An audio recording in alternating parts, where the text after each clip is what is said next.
체험학습 중 학생이 숨진 사고와 관련해 인솔 교사에게 유죄가 선고되자 학교 현장에서 잇따라 체험학습을 중단하고 있다는 보도해드렸죠.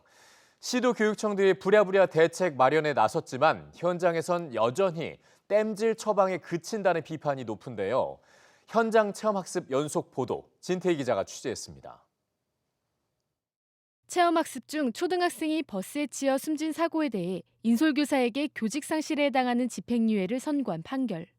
이후 교사들의 반발로 체험학습이 줄줄이 중단되자 시도교육청은 앞다퉈 안전관리 대책을 내놓기 시작했습니다. 핵심은 체험학습에 동행할 보조인력을 확보한다는 겁니다. 그동안 이미 있었던 제도지만 구인난과 부족한 예산에 발목 잡혀 사실상 제대로 작동하지 않았습니다. 결국 조례부터 손보겠다는 움직임이 이어지고 있습니다. EBS 취재 결과 보조인력 지원을 뒷받침할 안전관리조례 정비를 마친 교육청은 서울과 강원, 충북 3곳입니다. 부산처럼 관련 조례가 없던 지역을 포함해 나머지 14곳 모두 재개정을 추진 중입니다. 각 시도교육청은 이를 위해 추경을 편성하거나 별도 재정 지원에 나서겠다고 밝혔습니다. 강원도는 이달 말부터 현장 체험학습에 나가는 초등학교에 학급당 약 26만 원씩 지원합니다. 단 수요가 몰릴 경우 과밀학급에 우선 지원하겠다는 단서를 달았습니다. 어느 정도 시장이 형성이 돼야 되는데 시장이 형성되어 있지 않고 학교마다 이제 요거를 도와주실 분들을 찾는 게 그 어려운 학교들도 있을 수 있어요.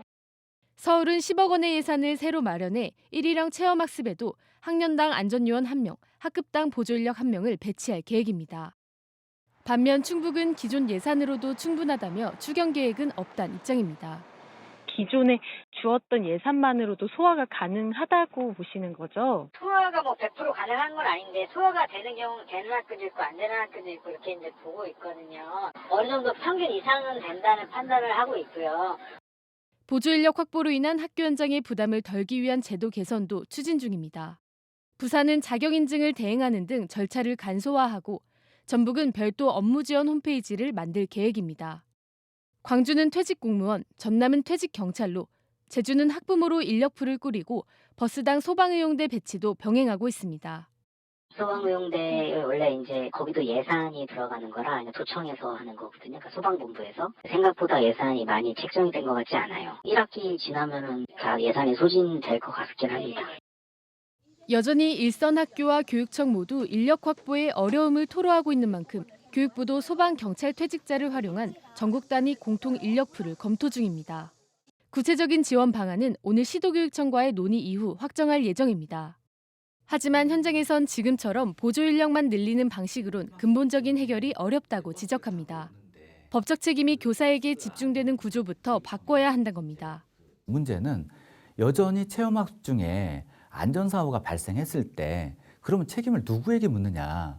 법적인 책임을 물을 수 사실상 묻기 어려운 지원 인력, 보조 인력을 아무리 늘려줘도 여전히 교원의 법적 책임은 이게 줄어들거나 달라질 게 없단 말이에요. 보조 인력의 실효성을 높일 수 있도록 역할과 지원을 강화해야 한다는 지적도 나옵니다. 보조 인력이 단순히 그냥 따라다니면서 보조해 주는 것만이 아니라 예를 들면 어떤 체험 전문가라든지 청소년을 지도하는 전문가라든지 이제 이런 부분들이 좀 함께 협력할 수 있도록 예산의 지원을 할 수 있도록 노력을 해야겠습니다. 무엇보다 교사를 보호할 법적 장치와 체계적인 안전관리 시스템 정비가 시급하다는 지적입니다. EBS 뉴스 진태입니다.